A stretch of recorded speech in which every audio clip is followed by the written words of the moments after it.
సిద్దిపేట జిల్లా చిన్నకోడూరు మండల కేంద్రంలో మాజీ ముఖ్యమంత్రి కేసీఆర్ జన్మదినాన్ని పురస్కరించుకుని ఎల్లమ్మ దేవాలయంలో బీఆర్ఎస్ పార్టీ రాష్ట్ర కార్యదర్శి రాధాకృష్ణ శర్మ, మాజీ ఎంపీపీ మాణిక్యారెడ్డి ప్రత్యేక పూజలు చేశారు.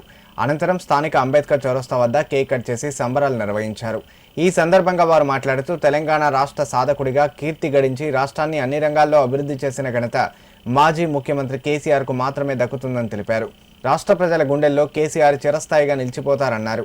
ఈ కార్యక్రమంలో బీఆర్ఎస్ పార్టీ మండల అధ్యక్షులు శ్రీనివాస్, పార్టీ సీనియర్ నాయకులు శ్రీహరి యాదవ్, గంగాపూర్ సొసైటీ మాజీ చైర్మన్ కనకరాజు, సర్పంచ్ల ఫోరం మాజీ మండల అధ్యక్షులు ఉమేష్ చంద్ర తదితరులు పాల్గొన్నారు.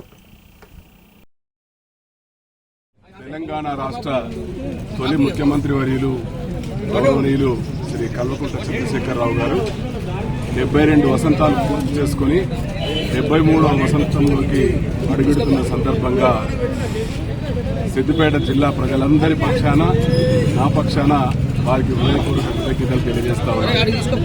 ముఖ్యంగా తెలంగాణ రాష్ట్రాన్ని భారతదేశ పటంలో నిలిపి తెలంగాణ ప్రాంత ప్రజల సంక్షేమం కోసం, ఈ ప్రాంత అభివృద్ధి కోసం నిరంతరం శ్రమించేటువంటి గౌరవనీయ కేసీఆర్ గారు నిండు నూరేళ్లు సంపూర్ణ ఆయురారోగ్యాలతో వర్ధిల్లాలని, మా రంగనాయక స్వామి ఆశీస్సులతో వారు సంపూర్ణమైనటువంటి ఆశీస్సులు పొందాలని చెప్పి మనస్ఫూర్తిగా కోరుకుంటున్నాను.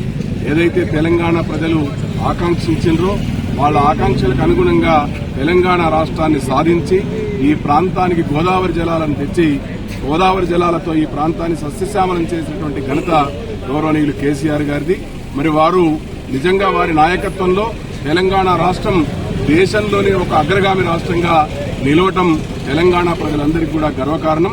వారు నిజంగా మరొక్కసారి తెలంగాణ రాష్ట్రానికి ఈ రాష్ట్ర ప్రజల ఆశీస్సులతో ముఖ్యమంత్రి ఈ ప్రాంత ప్రజల యొక్క ఆకాంక్షలను నెరవేర్చడానికి శక్తివంచన లేకుండా కృషి చేయడానికి భగవంతుడు వారికి సంపూర్ణమైనటువంటి ఆరోగ్యాలు, ఐశ్వర్యాలు ఇవ్వాలని చెప్పి మనస్ఫూర్తిగా ఆకాంక్షిస్తున్నారు.